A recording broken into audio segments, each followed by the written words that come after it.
future was going to be? Well, I wanted to be a ball player. A ball player, baseball. No, but I never had the money to go to training camp. Okay. But I did. Of course, the sports playing baseball when I was growing up was not like they didn't. The kids didn't play baseball only on sandlots, and you couldn't start playing baseball until you played baseball junior league. You play junior or American Legion had baseball team. Okay. If you're good enough in this town and all, why you played on the American Legion team. Okay. So that's where the American Legion. I know today American Legion is still big in Babe Ruth baseball. I mean, hear about the American Legion baseball teams. Yeah, well, American Legion sponsored baseball teams in small towns at that time. And Okay. the better boys would get to play. I think I started playing Legion ball when I was 16. Okay. And in school, we had softball, and I guess in grade school we might even had a team, but I don't know that we competed. We did compete, play in basketball. We played in the grade schools. We played basketball, and I guess from the, I don't know, sixth grade, I think we got a grade and a half of grade school, and then we went to, we called them junior high school at that time. Mm-hmm. And then we went to junior high school, and they had a grade and a half up there too, I think it was. Seventh, probably we went seventh and eighth there. Or did we have well, yeah, I know the seventh and eighth were, but we didn't have the full sixth grade. Did we go to the full 6 years at school? We went full sixth at Okay. grade school. All right, I wasn't sure whether it was a half a grade or not. I kept thinking, oh, I didn't go to junior high, but I did. But anyway, I thought I went for all through. I played grade school basketball, and I also played junior high basketball. And I played freshman basketball, and of course I also played in the band. Played football. And I played football in high school, and You did a lot of things. then of course I took a lot of trips with the band. And of course, then when I was in the ninth grade, they said I either had to give up basketball or stay in the band, and my folks wanted me to stay with the band, which I'm sorry of, because the boys I was playing with won the state championship No. in 1936, In football? basketball. On basketball? He gave it up for the band. Oh. Grandma and Grandpa wanted him in the band. But I had a lot of trips with the band. I think I was even high school band in junior high school, and we made a trip to Oklahoma, Tulsa, Oklahoma, for a national band contest. 1936? Yeah. Or around there? Around that time. It was probably before 1936. We went by train? Cars. Cars? Yeah, we drove. Well, describe the roads you traveled on. Well, we went on regular highways. Asphalt? What they were yeah, they were paved. They were paved. Right. Okay. They were very small roads, so. But they were only 2-lane roads and things of that sort. Okay. And I went out to Tulsa, Oklahoma with that, and I think I was, if I wasn't in junior high school, I was in freshman in school. And we played in a contest, and then they have a marching contest every year where they would go. And of course, the year that I was out at, we went to Tulsa, if I recall right. They had, I think it was John Philip Sousa. Did you remember what I did? Anyway, I think it was John Philip Sousa. And of course, he was Okay. quite a band man. Oh, sure. Composer and leader. And they took the Indian tribe out there that was taking him in to induct him into their tribe. Why that? Well, I can't tell. Because we wasn't an Indian, was he? No, I don't, not that I know of. Okay. But anyway, we had a masked band at this park and all, and of course, we played, he was supposed to have directed us. Okay. So I think it was John Philip Sousa. Now, I could be wrong, It probably was. but I think it was him. Okay. I could always say, well, I played under him once. Way under you. Well, we just heard Albert Thomas was really a strict band director. He was that. Very What? nice man. Now, what instrument did you play, Nevin? Trumpet. Trumpet. And Mary Rose? Clarinet. Clarinet. Now, Nathan, our son, played the clarinet. Gene, who just went to answer the phone, played the clarinet. So there's the musical talent runs through the family. And Sigel played the violin. And did you ever go ahead with it? Not after you got out of high school. Well, did you play in high school, Violet? Did you play an instrument? Violin. Oh, you played the violin also? Well, I also, one year, I went with the high school orchestra. I played in the high school orchestra one year. And we went to Madison, Wisconsin, Okay. and for the national contest. So, And I was always jealous of that. I didn't get to go out of the state at all with the band. and one year we went to Cleveland, Ohio, and we went on a train that time. Well, now, then the 30s to travel like this could have been very expensive, and people didn't have money. Where'd you get the money to travel? Well, they raised money. They raised money too.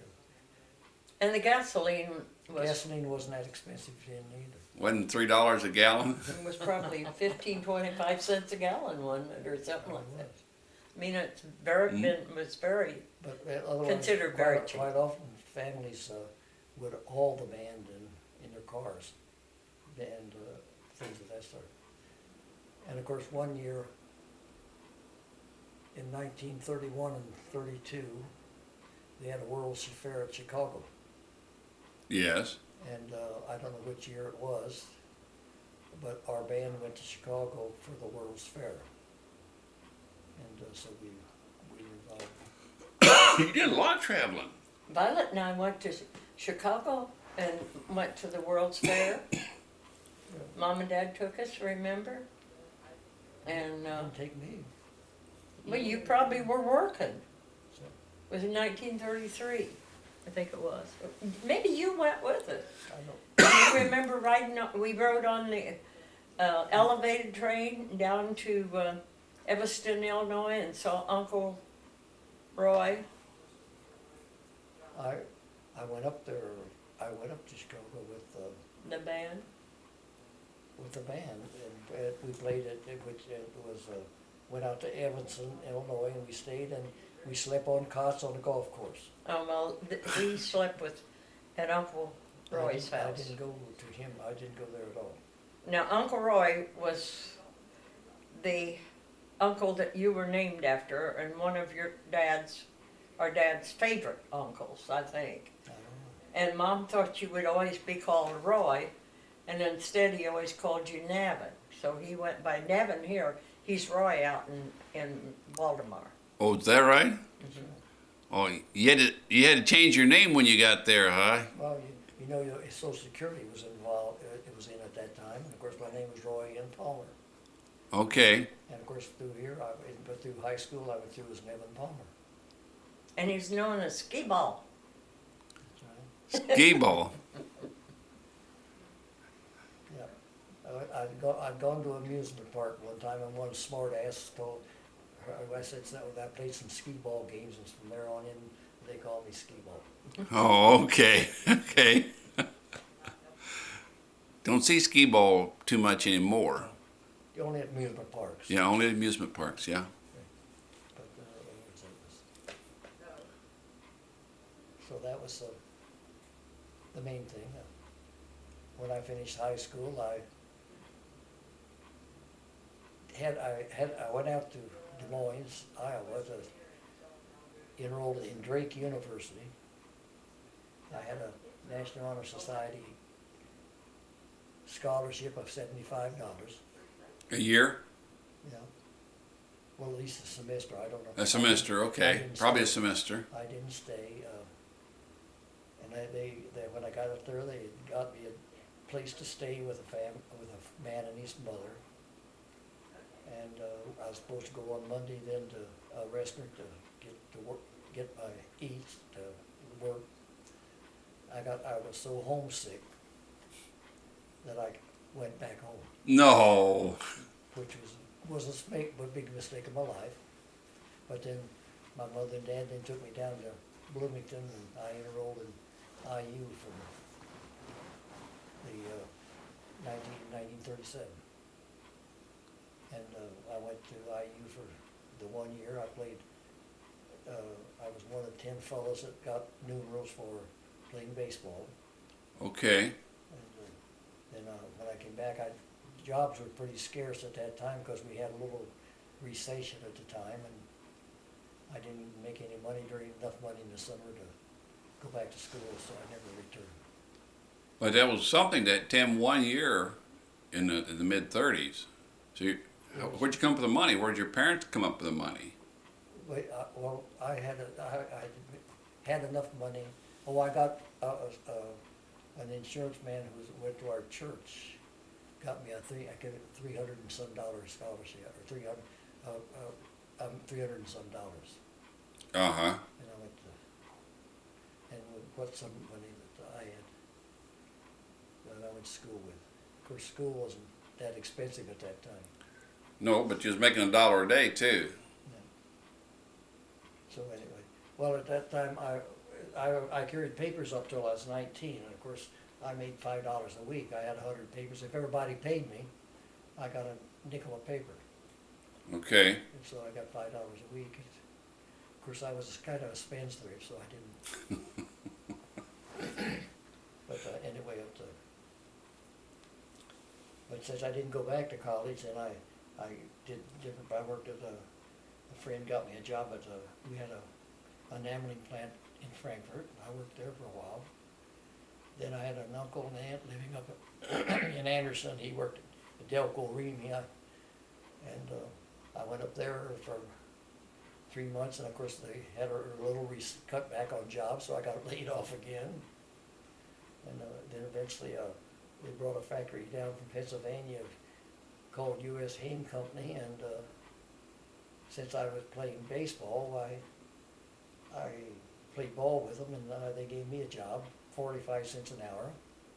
That was pretty good back then, wasn't it? Then people lived on it. And I guess I eventually was able to buy a car with it. And after, I don't know how it happened, but